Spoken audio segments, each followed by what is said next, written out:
오늘은 세계 자살 예방의 날입니다. 우리나라는 OECD 중 자살률 1위라는 오명을 안고 있는데요. 불교계는 생명 존중 사상을 바탕으로 자살 예방을 위한 여러 활동을 해왔습니다. 최준호 기자입니다. 세상은 풍요로워졌지만 각박한 사회 속 사람들의 정신은 더욱 빈곤해져 가고 있습니다.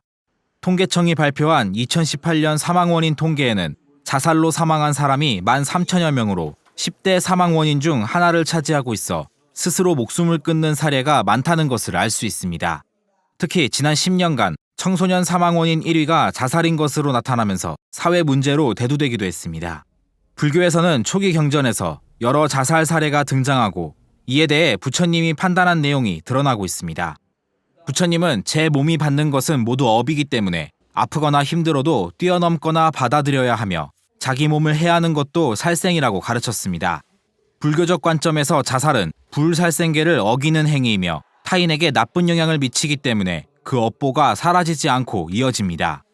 부처님이 인정하지 않은 외살리 비구들의 사례는 신체 혐오로 인한 자살이 다른 수행 비구들을 자극해 결국 수십 명의 집단 자살로 이어지게 됐습니다.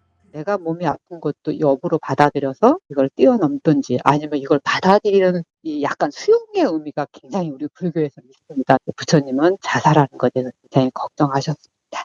또 우리가 자살을 하게 되면은 그 천도 자체가 안 돼서 우리가 육도 윤회를 계속 떠돌아다니는 그런 의미가 있어서 특히 불교에서는 자살에 대해서는 굉장히 엄하고 있습니다. 자살을 또 다른 살인 행위이자 업의 연장으로 보는 불교에서는 자살을 예방하기 위한 여러 활동을 펼쳐왔습니다. 불교상담개발원은 문화체육관광부와 협력해 명상을 통해 몸과 마음을 쉬게 하며 생명의 소중함을 인식시키는 생명살림법회를 열고 있습니다. 또한 지속적인 자살 예방 전문 교육과 캠페인, 전화상담 등을 통해 사람들이 잘못된 선택을 하지 않도록 돕고 있습니다.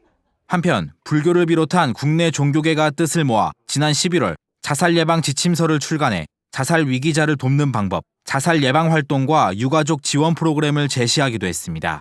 자살자 한 명이 생기면 주변에 그 자살자와 같은 고통을 받는 사람이 6명이 생긴다고 합니다. 한 분을 교육을 통해서 또는 전화 상담이나 이런 상담을 통해서 구제하시면 7분을 구제하시는 거예요. 그러니까 한 사람이 7명을 살릴 수 있는 이런 기회가 되니까요. 적극적으로 그렇게 예방 활동을 하시면 좋을 것 같습니다. 세계 자살 예방의 날을 맞아 국가, 사회적 자살 예방 시스템 구축 마련은 물론 개인적으로도 주변의 힘든 이들을 돌아보고 고통을 나누려는 노력의 필요성이 제기되고 있습니다. BTN 뉴스 최준호입니다.